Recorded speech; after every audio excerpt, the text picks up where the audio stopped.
Assalamualaikum warahmatullahi wabarakatuh. Bismillahirrahmanirrahim. Alhamdulillahil qail fi kitabihil karim.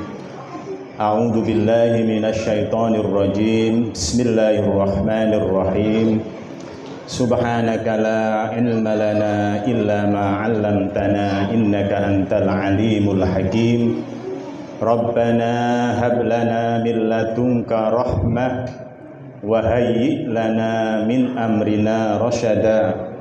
Allahumma shalli wa sallim wa barik ala sayyidina wa habibina wa syafi'ina wa uswatina wa qurrati a'yunina Muhammadin sallallahu alaihi wasallam wa ala alihi wa ashabihi ila yaumil qiyam, amma ba'd.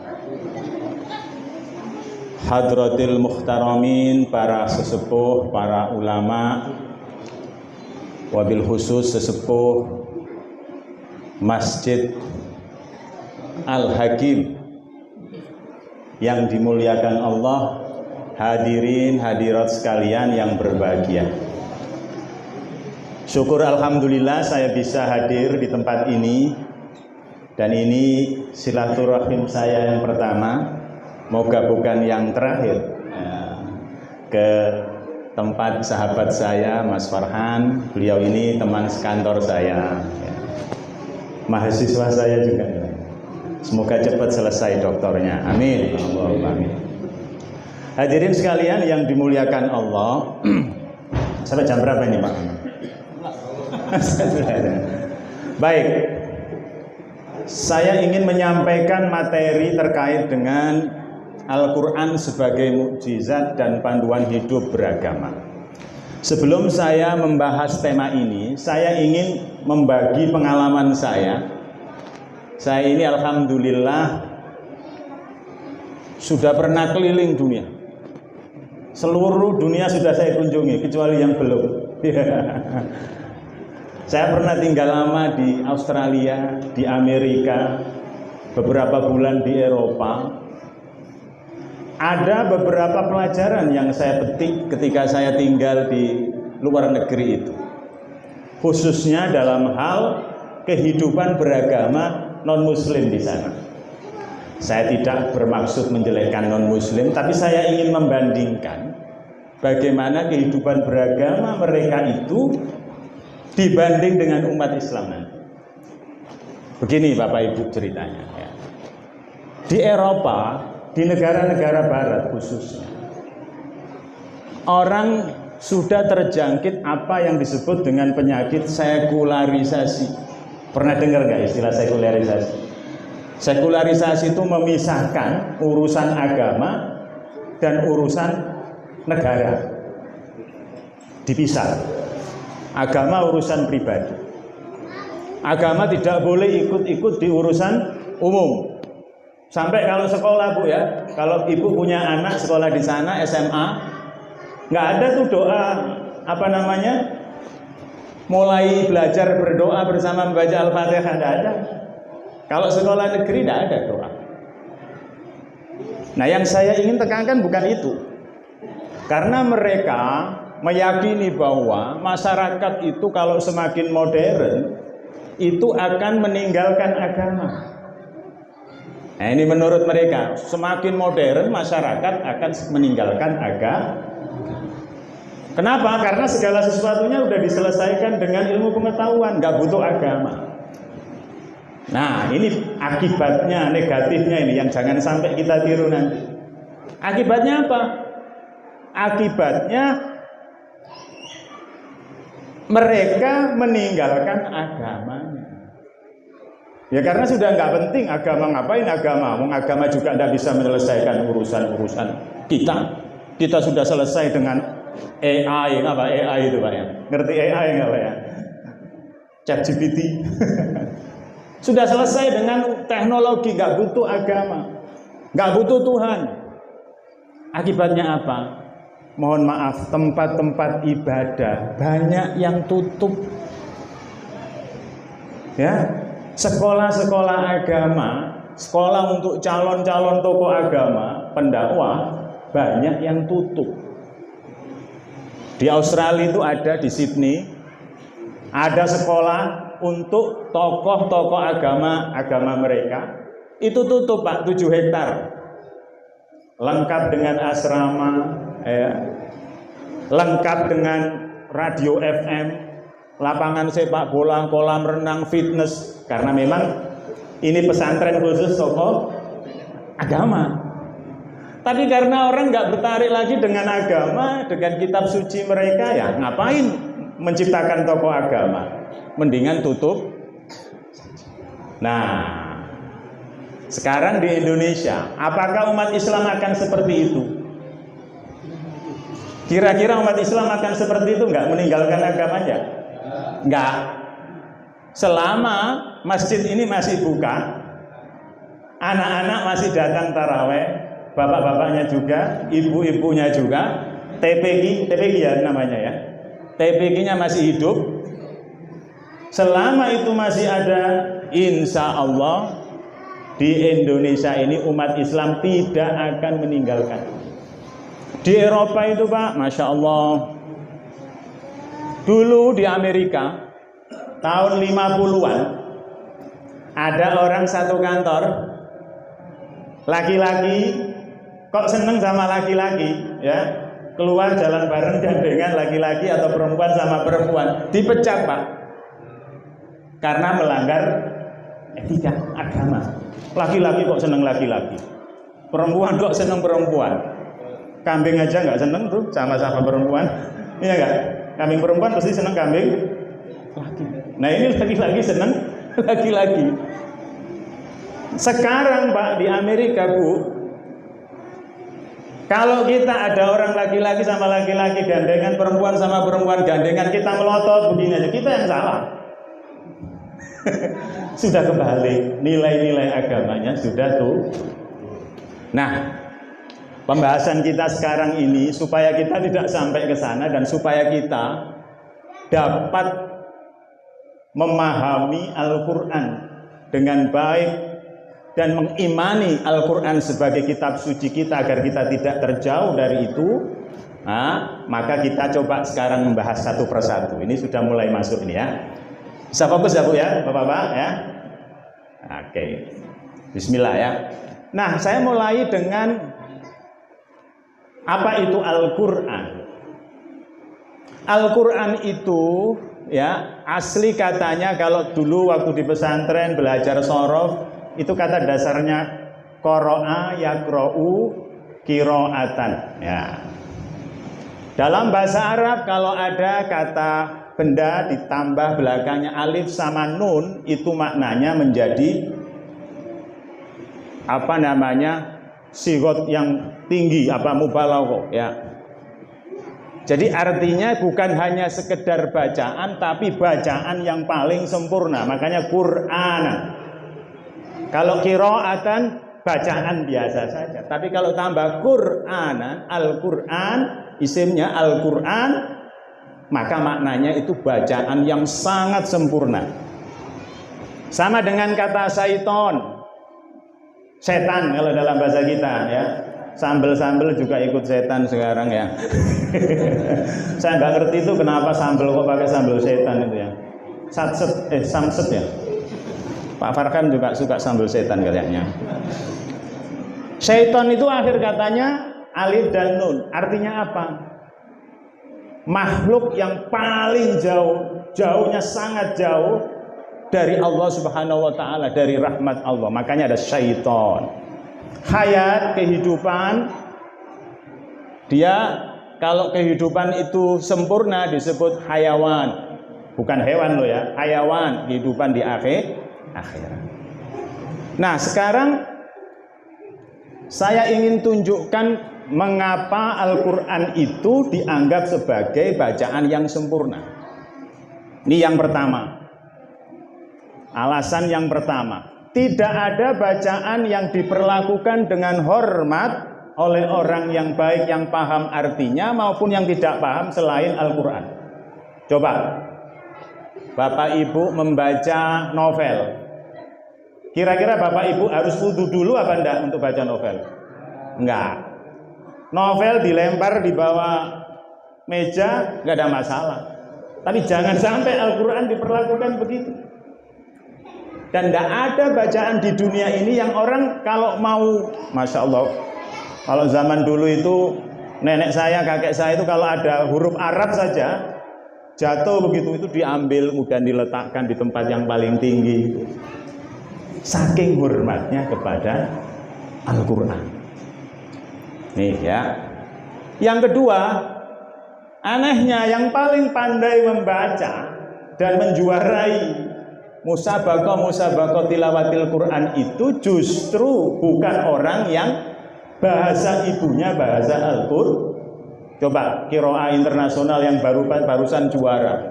Orang mana? Orang Lombok, orang Mataram, NTB. Padahal bahasa ibunya bukan. Mungkin kita juga kadang-kadang kalau membaca Al-Quran nggak paham. Ya artinya. Iya kan? Nah ini betapa sempurnanya ya. Kita coba lagi yang ketiga. Tidak ada suatu bacaan seperti Al-Quran yang bisa dihafal oleh anak yang usianya 10 tahun. Coba sebutkan jenis bacaan apa? Undang-Undang Dasar 45 ada yang hafal nggak anak 10 tahun? Ada nggak? Bapak-bapak aja nggak ada yang hafal. Dan ngapain juga dihafalkan ya? Nggak ada pahalanya. Buka aja pasal 1, pasal 2. Dan kalau nggak baca juga nggak dosa. Ya. Tapi Al-Quran yang jumlah ayatnya 6.636 itu, anak kecil, ada anak 10 tahun bisa hafal Al-Quran. Dan bacanya bisa dari belakang. Suruh nerusin begitu bisa. Sabihis marobikal a'la, terusnya apa? Bisa. Coba kalau itu novel, bisa nggak neruskan begitu bacaan? Bab 3 novel apa gitu misal? Nggak ada yang bisa. Iya kan? Nah, masih butuh bukti lagi bahwa Al-Quran itu adalah bacaan yang sempurna. Tidak ada di dunia ini sebuah bacaan yang cara bacanya diatur panjang pendeknya, ada mat tobi'i, panjangnya 2,5 harokat, ada mat jaiz munfasil, ya, ada mat wajib muttasil, panjangnya sekian harokat, iya kan? Bacaannya kalau huruf qalqalah itu harus tebal. Qul huwallahu ahad. Nah, gitu. Kalau baca Pancasila ada nggak aturan begitu? Pancasila panjang begitu dah. 1, ketuhanan yang Maha Esa, nggak ada kan begitu kan ya? Nggak ada. Biasa aja Pancasila. Kadang-kadang lupa juga sila ketiga. Sila pertama, kehutanan yang Maha Esa, kehutanan. Nah, ada yang keliru. Tapi Al-Quran diatur, Pak, panjang pendeknya. Nun ketemu atau tanwin ketemu ya, bacanya itu gombiuna. Ketemu nun tanwin, nun mati ketemu nun dibaca itu gombiuna. Nun mati ketemu hamzah dibaca idhar terang. Ya, nun mati ketemu huruf qaf dibaca ikhfa. Ada tajwid. Dan tidak ada bacaan lain selain Al-Quran yang diatur seperti ini. Nih ya, masih kurang bukti lagi kalau Al-Quran itu hebat dan sempurna. Tidak ada bacaan seperti Al-Quran yang dipelajari bukan hanya susunan redaksinya, tetapi juga kandungannya yang tersurat dan tersirat, kesan yang ditimbulkan, sebab turunnya, kapan turunnya. Jadi kalau di Al-Quran itu, di Ulumul Quran itu ada sebab-sebab turunnya Al-Quran. Ayat Al-Quran, asbabun nuzul. Kapan turunnya? Di mana turunnya? Suratnya Makkiyah atau Madaniyah? Turunnya di Mekah atau di Madinah? Nah ini. Dan menghasilkan buku berjilid-jilid tafsir. Coba, ada nggak buku karangan manusia yang di situ dipelajari satu persatu. Coba surat Al-Ikhlas itu akhirnya enak sekali. Qul huwallahu ahad.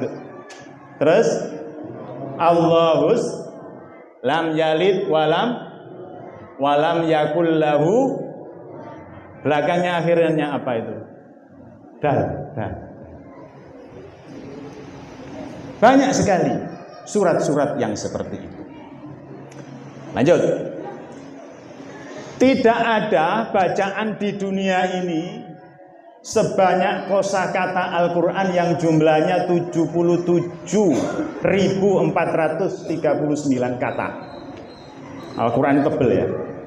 Ini jumlahnya 77.439 kata.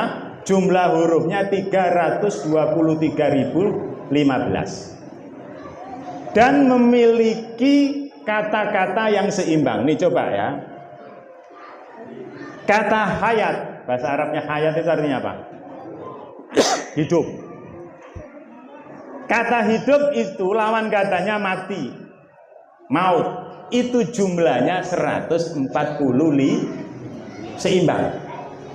Lawan katanya seimbang. Hidup dan mati seimbang. Kata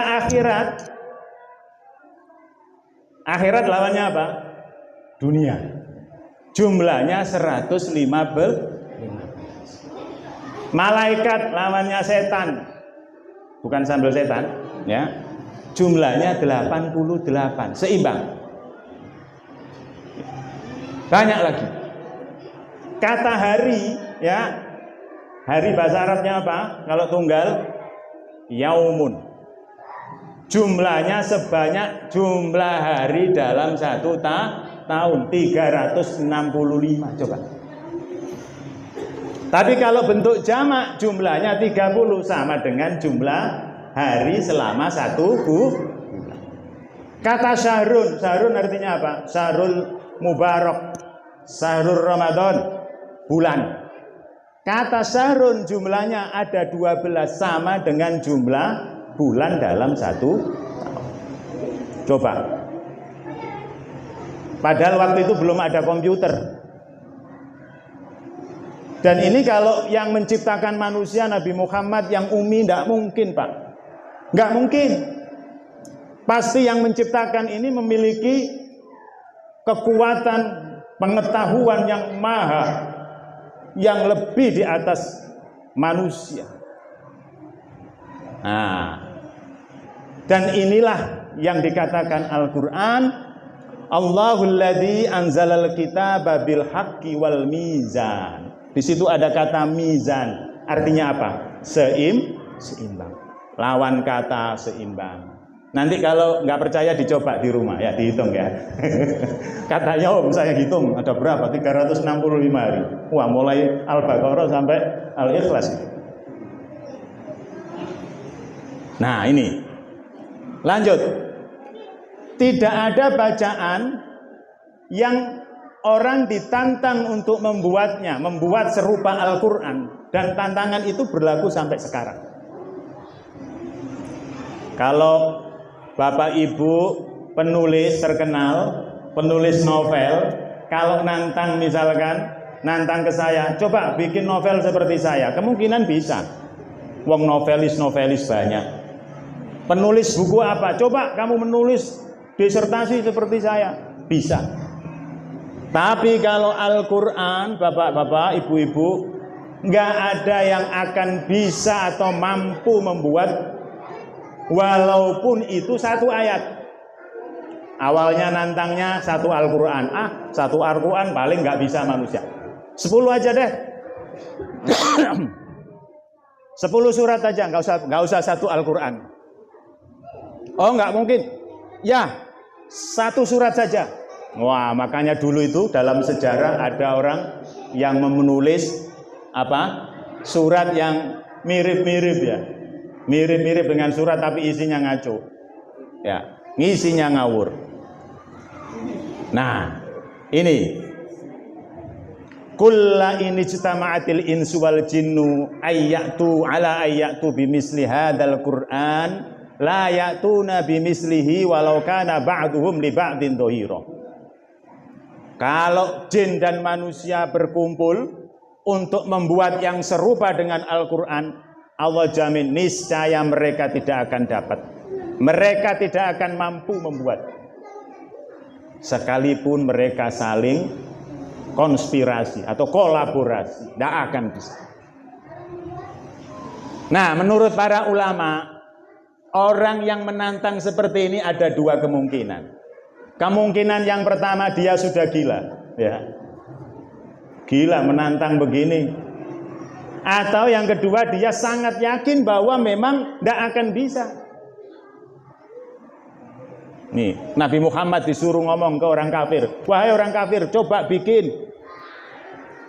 Itu kalau ada dua tadi, kalau nggak gila ya sangat yakin bahwa tidak akan mampu.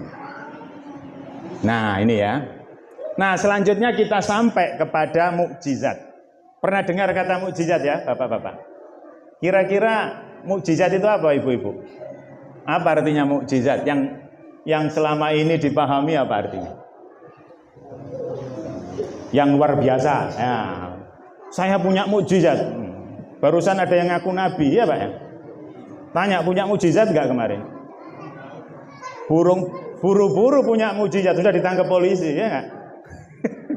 Ada yang ngaku malaikat.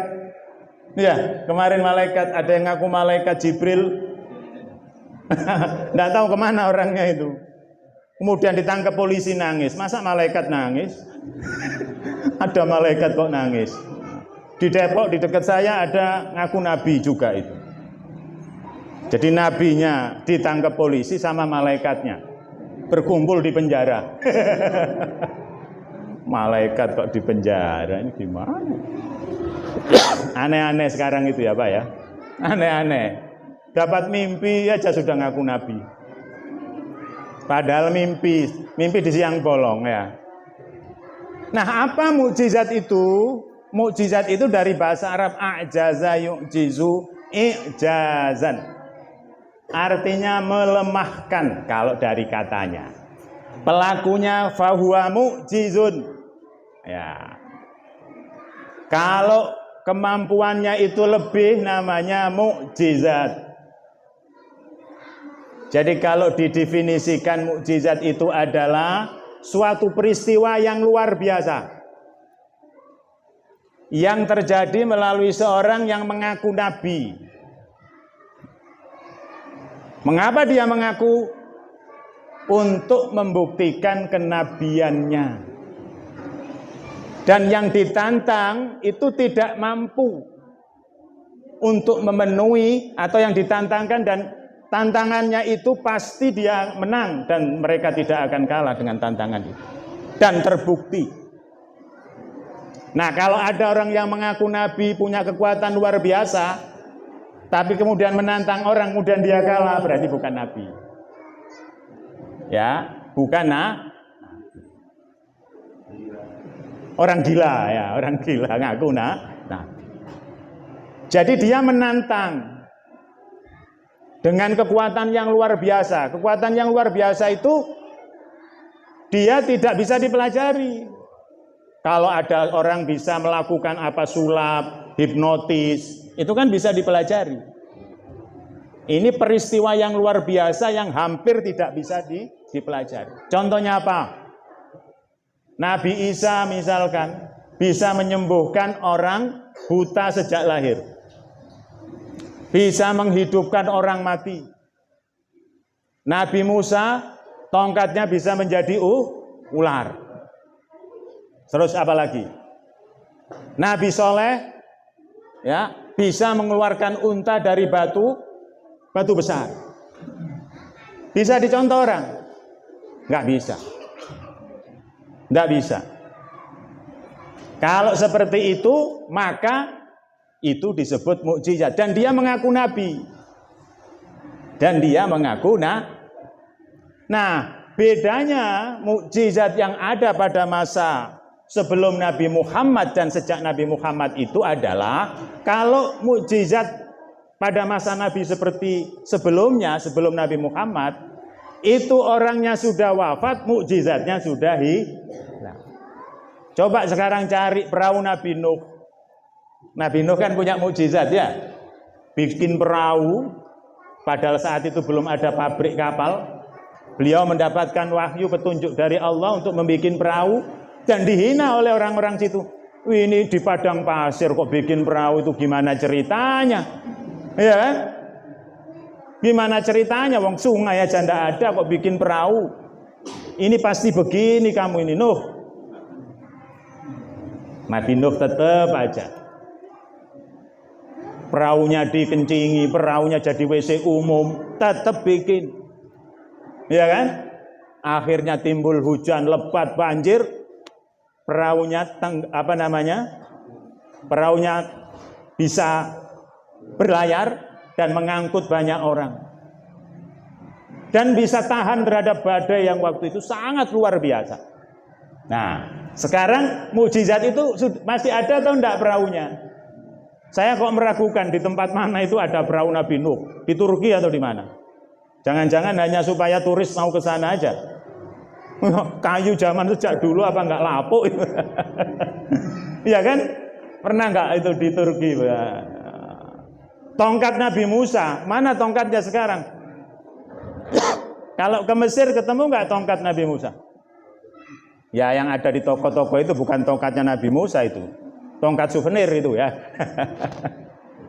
Nah bedanya apa? Kalau Nabi Muhammad mukjizatnya walaupun beliau sudah wafat, tapi mukjizatnya tetap.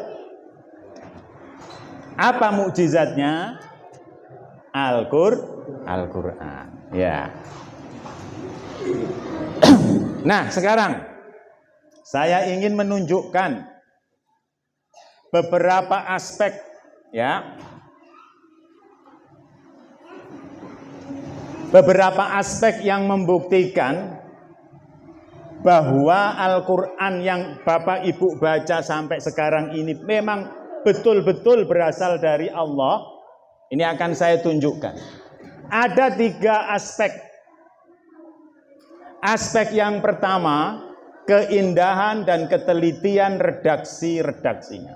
Saya tadi sudah singgung ya, ada keseimbangan, susunan redaksinya enak kalau dibaca, iya kan? Bapak-bapak, ibu-ibu kalau baca Al-Quran, itu ada efek hati tenang atau tidak? Ada nggak? Sekarang bandingkan kalau baca WhatsApp, baca status, baca koran, bukan Quran, baca koran, apalagi pas pemilu kemarin kalau baca koran, waduh, hati panas. Kalau surveinya naik calon sana, panas. Panas dingin, ya kan? Quick count-nya menang sana, panas. Tapi kalau baca Al-Quran, itu tidak terjadi. Paham dan tidak paham artinya kalau baca hati tenang. Sumpek-sumpek, hati sedih. Kalau baca Al-Quran, tenang. Kalau nggak percaya, dicoba. Ya. Dan saya kira sudah mencoba dan merasakannya. Saya lihat wajahnya wajah Quran semua ini ya. Amin, Allahumma amin. Coba di situ.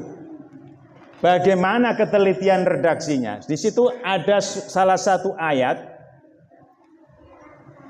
Ini gimana? Wasiqal ladzina kafaru ila jahannama zumara hatta idza ja'uha futihat abwabuha. Ayat 71. Hampir mirip ayatnya yang selanjutnya 73. Wasiqal ladzina taqaw rabbahum ilal jannati zumara hatta idza ja'uha wa futihat abwabuha. Yang atas pakai enggak pakai wawu, futihat. Iya kan? Yang kedua ada wa futihat. Ini bukan tidak ada artinya, tidak ada maknanya. Yang satu pakai wa, yang tidak pakai wa, yang satu pakai wa. Maknanya apa? Kalau ada seorang penjahat masuk penjara, ya, kira-kira penjahatnya datang, pintu penjaranya sudah dibuka atau belum? Belum dibuka, Pak. Kalau dibuka lari, Pak, yang di dalam, ya nggak? Iya kan? Kalau ada penjahat mau masuk penjara, dibawa ke kantor polisi, masuk penjara, pintu penjaranya ditutup dulu, dibuka dulu, penjahatnya dimasuk. Tapi kalau ada orang yang terhormat mau masuk masjid, kira-kira pintunya ditutup dulu atau sudah dibuka jauh-jauh? Dibuka. Ayat ini, ayat yang pertama, orang kafir masuk neraka jahanam, pintunya ditutup dulu baru dibuka. Yang kedua, ya, orang bertakwa masuk surga sudah disiapkan pintunya. Nah, ini maknanya kedua ayat ini. Ya. Wasiqal ladzina kafaru ila jahannama zumara hatta idza ja'uha futihat abwabuha. Yang kedua, wasiqal ladzina taqaw rabbahum ilal jannati zumara hatta idza ja'uha wa futihat abwabuha. Nanti bisa dicek lagi di tafsirnya. Oke, yang kedua, Al-Qur'an itu kitab yang hebat termasuk mukjizat. Kenapa? Karena Quran memberitakan hal-hal yang gaib yang tidak diketahui oleh orang pada masa itu. Bapak Ibu kenal Fir'aun enggak? Oh, kenal ya. Kapan kenalnya? Oh, tahu ya? Kalau pernah ke Mesir, wah, saya 2 kali ke Mesir. Saya ingin tahu Fir'aun itu kayak apa sih yang ngaku Tuhan. Bayar lagi. Fir'aun itu waktu hidupnya menyengsarakan orang, matinya juga menyengsarakan kantong. Bayarnya $150, Pak. 1,5 juta lebih. Untuk lihat dia yang mati itu. Mayatnya 150. Tapi ya jauh-jauh dari Depok ke sana kan nanggung ya, Kak. Supaya bisa cerita ke Bapak Ibu Fir'aun itu seperti apa. Beli juga saya, Pak. Saya foto, Pak. Rupanya Fir'aun saya kira badannya gede begitu ya. Kan ngaku Tuhan kan gede. Ternyata orangnya kerempeng, Pak. Diet, Pak, orangnya. Lebih gedean saya. Kurus. Ya apa mungkin karena sudah jadi mumi kali ya. Nah, dalam surat salah satu ayat dalam Al-Quran, waktu itu kan Fir'aun ini kan pada masa Nabi siapa? Nabi Musa. 12.000 sebelum Masehi. Berarti berapa sekarang Masehinya berapa? 2020. Itu 12.000, Pak. Pada masa Nabi dikatakan di situ fal yauma nunajjika bi badanika litakuna liman khalfaka ayatan. Allah berfirman, nanti pada zaman Nabi itu kami akan menyelamatkan jasadmu, maksudnya jasadnya Fir'aun, sebagai tanda orang-orang yang datang setelah kamu. Nabi Muhammad sahabat nggak paham kapan jasad Fir'aun muncul dan diselamatkan itu. Belum ada. Baru abad awal 19 berapa itu? 1896 ada arkeolog dari Perancis itu menemukan gali di daerah Luxor ada mumi. Tahu mumi ya, Bapak Ibu ya? Bukan mami, mumi. Ya, keliru awas nanti. Jadi mumi itu kayak mayat orang mati diawetkan. Bukan dibikin acar, Pak ya. Diawetkan. Jadi isi ususnya, ini kata yang menjaga museum cerita yang jaga Fir'aun itu. Isi ususnya dikeluarin semua. Isi perut dikeluarin. Cairan yang di otak ini dikeluarin lewat hidung semua. Baru kemudian dimasuki ramuan apa itu? Rempah-rempah. Saya nggak tahu rempah-rempahnya dari Jawa Barat atau dari mana itu ya. Dari Maluku atau ramuan Madura apa alam, Pak. Diberi ramuan dan bisa awet sampai berapa ribu tahun. Darahnya dikeluarin dulu, pokoknya dikeringkan. Teknik mumi. Kemudian dimasukkan kayak peti yang gambar seperti itu ya, gambar apa? Patung itu ya.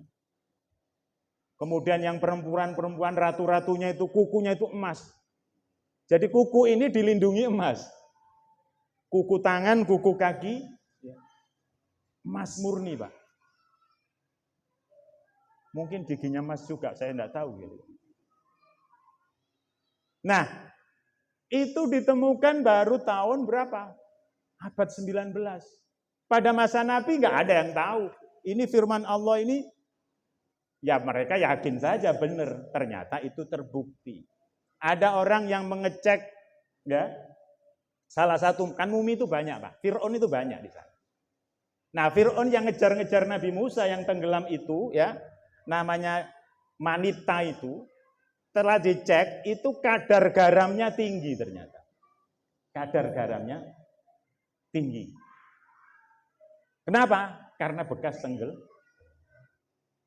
Nah, informasi gaib dari Al-Qur'an yang baru terbukti belakang. Nah, yang kedua, pemberitaan gaib yang lain apa? Awal surat Ar-Rum, ya, Ghulibatur Rum, ya, fi bid'i sinin fi adnal ardi wa hum min ba'di ghalabihim sayaglibun. Itu tulisannya keliru itu mesti.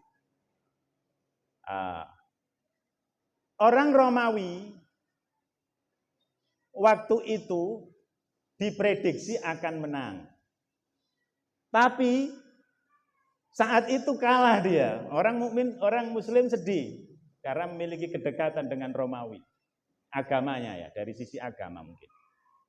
Mereka sedih, loh. Kok kalah begitu kan?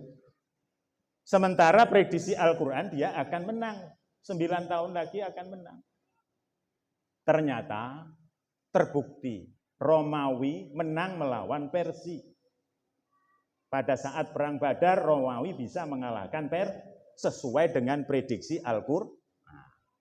Ini salah satu indikator bahwa Al-Qur'an itu adalah kitab mukjizat. Itu dia menceritakan pemberitaan-pemberitaan yang gaib yang tidak diketahui orang pada zamannya, pada masa Nabi. Nah, ini. Yang ketiga, isyarat-isyarat ilmiah. Jangan dikira Al-Qur'an itu tidak ada isyarat ilmiahnya. Banyak sekali isyarat-isyarat ilmiah yang saat itu belum dipahami oleh orang-orang sederhana. Orang-orang Arab yang kemampuan bacaannya tidak begitu bagus, buta huruf, dan lain sebagainya. Di situ disebutkan, huwaladzi ja'ala syamsa diya'an wal qamara nuran wa qaddarahu manazila li ta'lamu adadas sinina wal hisab. Dialah Allah zat yang menjadikan matahari bersinar, ya, dan bulan bercahaya, dan menentukan tempat-tempatnya agar kamu tahu hitungan-hitungan tahun dan hitungan-hitungan. Jadi matahari itu dia mengeluarkan cahayanya sendiri. Tapi kalau bulan bercahaya, apa bedanya? Kalau bulan kan memantulkan sinar dari matahari. Hakikatnya bulan tidak punya cahaya. Dan ini Al-Qur'an sudah menyebutkan. Padahal waktu itu belum ada alat stetoskop yang bisa meneliti, meneropong. Seperti di di Boska itu ya. Nabi Muhammad tidak punya alat itu. Tapi Allah memberikan informasi ilmiah bahwa matahari itu mengeluarkan cahayanya sendiri, bulan itu hanya mendapatkan pantulan dari, nah ini. Isyarat ilmiah yang tidak dipahami oleh orang pada masa waktu. Yang kedua, jenis kelamin anak itu yang menentukan adalah sperma orang laki-laki. Nisa'ukum harsul lakum fa'tu harsakum anna syi'tum. Jadi orang perempuan itu ibarat ladang, laki-laki ibarat petani. Kalau laki-laki menanam tomat, kira-kira tumbuhnya apa? Bukan saus ya. Tomat. Kalau menanam jeruk, tumbuh jeruk. Kalau tumbuh jagung, ya nggak mungkin. Jadi yang menentukan itu laki-laki. Pada masa itu belum ada ilmu tentang reproduksi dan lain sebagainya. Tapi Allah menginformasikan ya bahwa sperma inilah yang membuat, yang bertemu dengan apa namanya Pak, waktu zaman biologi dulu itu ovum ya. Ini yang bisa menghasilkan anak. Inna khalaqnal insana min nutfatin amsad. Sesungguhnya kami yang menciptakan manusia dari setetes nutfah, setetes mani yang bercampur. Amsad itu bercampur. Bercampur dengan apa? Bercampur dengan sel telur. Amsad. Ya, nih gambarnya ini ya. Jutaan. Tapi yang jadi cuma kalau sudah bertemu, kemudian summa khalaqnan nutfata 'alaqatan. Ya. Dia setelah bertemu air mani itu kami jadikan menggantung di dinding rahim. Kemudian fa khalaqnal 'alaqata mudghatan. Lalu ya, menggantung segumpal darah itu kami jadikan segumpal lalu daging itu kami jadikan tulang belulang dan seterusnya sampai wujud bayi. Dan Allah tiupkan ruh kepada. Nah, belum ada ilmu kedokteran, belum ada ilmu biologi, tapi Al-Quran sudah mengisyaratkan secara ilmiah.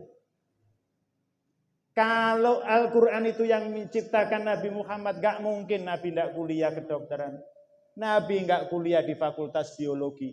Pasti yang menciptakan itu zat yang maha tahu, zat yang maha kuasa.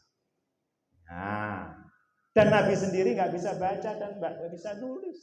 Gak mungkin beliau belajar dari mana.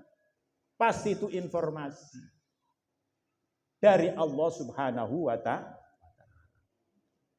Nah, sekarang ini waktunya sudah habis belum?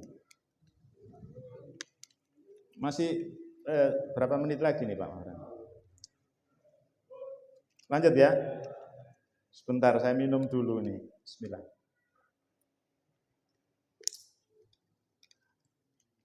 Pertanyaannya, Al-Quran yang Bapak baca selama ini berhari-hari, ini bukti otentiknya, keasliannya di mana? Coba.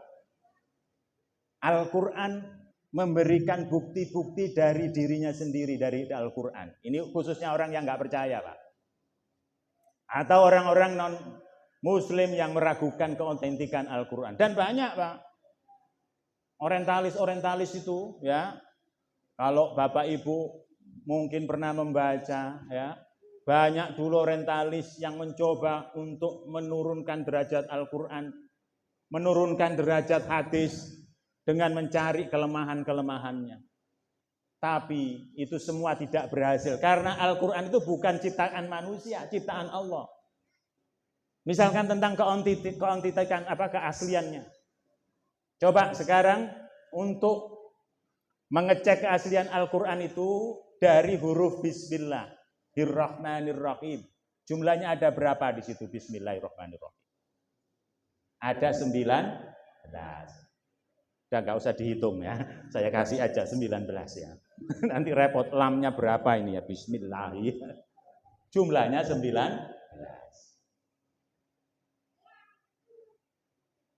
Jumlah huruf Bismillah yang 19 ini bisa dijadikan sebagai alat untuk mengukur dan memelihara keautentikan Al-Quran. Sebelumnya ini ciptaan ulama. Sebelumnya nggak ada, Pak. Kalau Allah mengatakan inna nahnu nazzalna dzikra wa inna lahu lahafidun. Inna nahnu nazzalna dzikra, kamilah Allah yang menurunkan adzikra Al-Qur'an, wa inna lahu lahafidun, dan kami yang menjaganya. Kalau ada ayat Al-Qur'an yang katanya inna, pelakunya kita, kami, di situ pasti ada peran Allah dan peran selain Allah, yaitu manusia. Kami yang akan menjaga, ya. Kami yang menurunkan. Jadi Allah menurunkan Al-Quran melalui malaikat Jibril kepada Nabi, ya kan? Bukan hanya dari sisi Allah. Dan kami yang menjaga, bukan hanya Allah yang menjaga, tapi melibatkan Dan rumus ini ditemukan oleh ulama. Cara Allah menjaga keaslian Al-Quran sampai kiamat nanti itu ternyata butuh ulama juga. Atas izin Allah tentunya. Menemukan ini, ukuran ini. Angka 19 ini diambil dari surat Al-Muddatsir. Alaiha tis'ata asar. 19. Saya nggak tahu dulu ceritanya bisa menemukan ini seperti apa. Yang jelas saya sudah membaca saja. Nah, untuk dapat memelihara itu, ya, Al-Quran itu di situ huruf Qaf di awal surat apa itu? Qaf itu ya. Surat apa Qaf itu? Atau surat Nun. Nun di awal surat Al-Qalam. Kalau ada surat yang awalnya huruf-huruf itu, maka jumlah huruf itu pasti habis dibagi angka 19. Kalau tidak habis, pasti ada yang nambah atau ada yang mengurang. Contoh, huruf Qaf yang merupakan awal dari surat ke-50 terulang 57 kali. 57 kali sama dengan 3 kali 9. Kalau ada yang ngurangi, 56 nggak mungkin bisa dibagi 9. Gampang. Kalau ada yang ngotak-ngatik begitu. Dan seterusnya, Yasin. Yasin itu surat Yasin itu huruf ya dan huruf sin. Jumlahnya berapa? Ada 285 masing-masing. 285 itu sama dengan 15 kali 9. Toha. Surat apa itu? Toha. Ya, ada 342. Nah, ini bukti dari Al-Quran bahwa Al-Quran itu memang asli dari Allah Subhanahu wa Ta'ala, mulai sejak turun sampai sekarang. Nah, sekarang ini yang ajaib lagi. Bismillahirrahmanirrahim. Hurufnya masih berapa? 19. Jumlah kata-kata dalam basmalah itu misalnya kata ismun, bismi, ismun, nama, ya. Itu dalam Al-Qur'an jumlahnya 19 kali kata ismun. Kata Allah, bismillahi Allah, jumlahnya 2698, merupakan perkalian 142 kali 19. Ar-Rahman, ya, sebanyak 57, ya. Ya, 57 itu sama dengan 3 kali Ar-Rahim. Nah, ini kalau di dalam Al-Quran kata Rahmannya dikurangi, pasti jumlahnya tidak bisa dibagi 19. Baik. Nah, kalau kesejarahan sekarang. Ini kita cepatkan aja kalau kesejarahan ini ya. Kalau kesejarahan ini buktinya orang-orang dulu di Arab itu nggak mengenal baca tulis, tapi hafalannya kuat. Jadi kalau ada orang meragukan Al-Quran itu pasti ada penyelewengan. Nggak mungkin ada yang ini. Nggak. Itu terbantahkan kenapa? Karena orang Arab itu hafalannya kuat-kuat. Hidupnya sederhana, nggak mikir banyak-banyak, nggak mikir kredit, nggak mikir apa. Jadi hafalannya kuat. Akhir bulan bingung, waduh ini cicilan ini kan. Nggak sempet ngapalin. Ya. Qul wawahad aja, qul yal kafirun aja nggak hafal. La abudu mata budun, wala antum abiduna ma abud, wala antum abiduna ma abud, muter aja. Wah, itu kalau jadi imam nggak lama nggak selesai itu sampai jam 12 tarawihnya itu ya. Memuter terus ya. Wala antum abiduna ma abud, wala ana abidu ma abud. Orang Arab itu sederhana. Sehingga apa? Sehingga dia nggak mikir banyak-banyak, hafalannya kuat-kuat. Dan Rasulullah sendiri menganjurkan begitu dapat wahyu, sahabat-sahabat suruh menghafalkan dan menulis, meletakkan susunan ayat ini, surat ini, posisinya di mana. Walaupun ditulis tidak ditulis seperti sekarang ada kertas. Ya. Dan dikumpulkan waktu sahabat-sahabat banyak yang wafat, yang hufadzul Quran banyak yang wafat, ditulis dari pelepah kurma, dicocokkan sampai ada ayat. Salah satu ayat ya, laqad ja'akum rasulun min anfusikum azizun 'alaihi ma anittum harisun 'alaikum bil mu'minina rauf.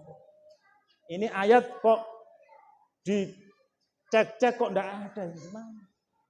Cari lagi, ada enggak sahabat yang menulis ini? Ternyata ada. Sampai seperti itu. Sampai seperti itu. Nah, ini bukti kesejarahan. Jadi ada 3 bukti tadi yang menyebabkan bahwa Al-Quran yang kita punya ini sangat otentik. Ini kita baru ngomong tentang ini, belum ngomong petunjuk. Saya langsung aja ke petunjuk. Apa isi Al-Quran dan apa tujuan Al-Quran? Tujuan Al-Quran itu ya, dan kandungannya itu hampir sama. Nah, ini yang pertama, Al-Quran itu tujuannya adalah, kandungannya adalah akidah. Akidah itu artinya apa? Akdun itu ikatan. Akdun nikah, apa kalau akdun nikah? Ikatan nikah. Jadi nikah itu ikatan suci antara 2 orang anak manusia. Akidah, ya, ikatan. Sesuatu yang ada dalam Al-Quran yang mengikat kita. Dan karena akidah tidak boleh ditinggalkan sedikit pun. Dan umat Islam tidak boleh berbeda khilafiyah dalam masalah akidah. Qul huwa ahad, Tuhan itu esa. Enggak boleh beda pandangan, ada Tuhannya 3, 1, enggak, 2, enggak. Ya. Kiamat bagian dari akidah, kita yakin kiamat. Kapan kiamatnya? Wallahu a'lam. Tapi kita yakin. Ya. Kalau kita tidak percaya dengan akidah, berarti kita tidak sesuai dengan tujuan Al-Qur'an. Nih, kandungan yang pertama. Ini penting supaya kita tidak ragu lagi. Ya. Yang kedua, syariah. Syariah itu artinya apa? Syariah. Syariah itu artinya jalan. Ya. Jalan yang mengatur hubungan antara manusia dengan manusia, manusia dengan Tuhan, manusia dengan alam, itu namanya syariah. Jadi kalau syariat itu ibarat lampu lalu lintas. Ada berapa macam lampu lalu lintas? 3, bukan 4, Pak. Di Indonesia itu kayaknya lampunya ada 4. Ada yang setengah merah, itu setengah merah itu belum merah langsung di. Wah, ada orang pengendara motor ya, lampunya masih habis dari apa? Dari hijau mau merah. Dia bilang, kata polisi, kenapa kamu kok melewati lampu merah padahal itu sudah merah? Tadi saya lihat masih merah muda, Pak. Wah, gitu. Itu Indonesia, Pak. Kalau di Australia, Pak, ini cerita kalau saya di Australia. Saking disiplinnya, Pak, kalau ada orang lari pagi sama anjing, ya, tahu anjing apa ya? Lari pagi lewat lampu merah. Itu yang punya anjing berhenti, anjingnya juga ikut berhenti, Pak. Anjing kok tahu ya kalau itu warna merah ya? Heran saya. Kalau di sini tadi, wah masih merah muda. Wah, langsung jalan. Syariah itu ibarat lampu lalu lintas. Apakah lampu merah yang ada di lalu lintas itu fungsinya menghambat perjalanan Bapak Ibu sekalian? Menghambat enggak? Enggak. Karena kalau lampu merah kita langgar, justru kita ditabrak orang, menghambat selamanya, mungkin kita mati ketabrak. Iya kan? Al-Quran juga begitu. Karena perjalanan jauh, maka butuh rambu-rambu yang bisa mengantarkan kita kepada kehidupan yang lebih jauh. Ya sama, kita pagi-pagi berangkat ke kampus ya Pak. Walaupun lampu merah itu kadang-kadang sumber macet, tapi kalau kita terabas, kita akan celaka. Nah, syariah itu seperti itu. Ada urusan dagang, urusan kawin, sholat, puasa, haji, zakat. Semakin banyak kita melaksanakan itu, maka semakin sempurnalah kita memenuhi tujuan daripada Al-Quran. Kalau sholatnya kurang, ya berarti belum sempurna. Zakatnya kurang padahal sudah waktunya.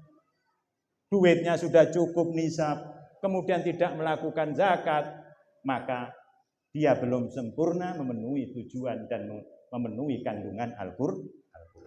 Yang ketiga, akhlak.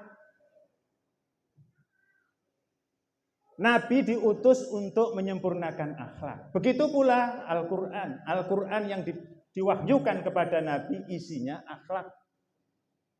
Jangan dikira kalau kita hidup sendiri di pulau terpencil kita tidak perlu akhlak. Perlu. Mungkin saja misalkan kita ke Pulau 1000, di yang ke Pulau 900 ada pulau kecil, kita sendirian. Karena sendiri saya nggak butuh akhlak. Enggak. Tetap butuh akhlak. Untuk berhubungan dengan Allah, dengan alam, dengan bendawati lain. Akhlak waktu perang. Ya kan? Jangan dikira perang itu tidak ada akhlaknya. Jihad kok tidak ada akhlaknya. Enggak. Yang jihad tidak ada akhlaknya itu jihad di Jalan Tamrin, Pak. Di Sarina itu katanya jihad itu. Iya. Itu jahat itu, bukan jihad itu. Jadi yang ngebom di mana? Ada gereja di Surabaya dibom. Yang mati ternyata penjual bakso, Cilok, wa ala alihi wa ashabi ajmain. Ternyata setelah ditanya KTP-nya, Cilok itu agamanya. Jadi yang mati orang itu bukan jihad. Itu jihad yang keliru.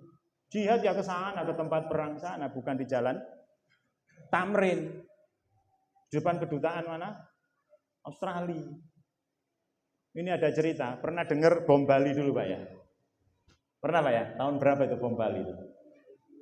2001, 2002 di Bali. Waktu itu saya kursus bahasa Inggris di Bali. Saya dengar suaranya kencang sekali dari kos-kosan saya. Ternyata korban dari bom Bali itu ada seorang ustadz yang baru pulang, kayak saya gini pengajian, ya, pulang naik sepeda ontel. Kebetulan jalan satu-satunya itu harus lewat di depan klub yang dibom itu. Mana ontel? Bom meledak. Ustadz itu wafat, meninggal. Ya nggak tahu, wong sudah meninggal hangus, tapi nggak pulang-pulang, istrinya sama anaknya nunggu di rumah, nggak pulang-pulang. Ternyata diusut punya usut, suaminya ikut menjadi korban bom. Terus yang bikin saya agak ngenes itu, ini pelaku bom ditanya oleh teman saya di penjara, kan di penjara. Ada yang tidak dibunuh kan, tidak ditembak kan, ada yang masih hidup waktu itu. Kamu tahu siapa korban orang yang kamu bom di Bali? Enggak tahu. Ada seorang ustadz yang wafat, yang meninggal gara-gara kamu mengebom itu. Dan kamu tahu dia meninggalkan janda dan anak yang masih kecil-kecil dan sekarang hidupnya sengsara. Apa kata orang yang pelaku bom tadi? Ya, risiko perjuangan. Mana ada ajaran Islam yang seperti itu ya Pak? Resiko perjuangan gondolmu kalau saya bilang gitu ya, orang Jawa Barat, Jawa Timur gitu. Perjuangan jihad itu tidak boleh membunuh orang yang nggak bersalah. Membunuh perempuan, membunuh anak-anak, membakar pohon, itu tidak boleh dalam jihad. Kalau menurut fikih jihad itu. Ini membunuh ustadz yang menyebarkan Al-Quran, yang menyebarkan akhlak Rasulullah. Wafat. Padahal dia nggak tahu menahu, nggak ikut-ikutan. Coba. Akibat salah dalam memahami ajaran agama, keliru dalam. Tidak memahami akhlak yang ada dalam Al-Quran, yang ada dalam hadis Rasul.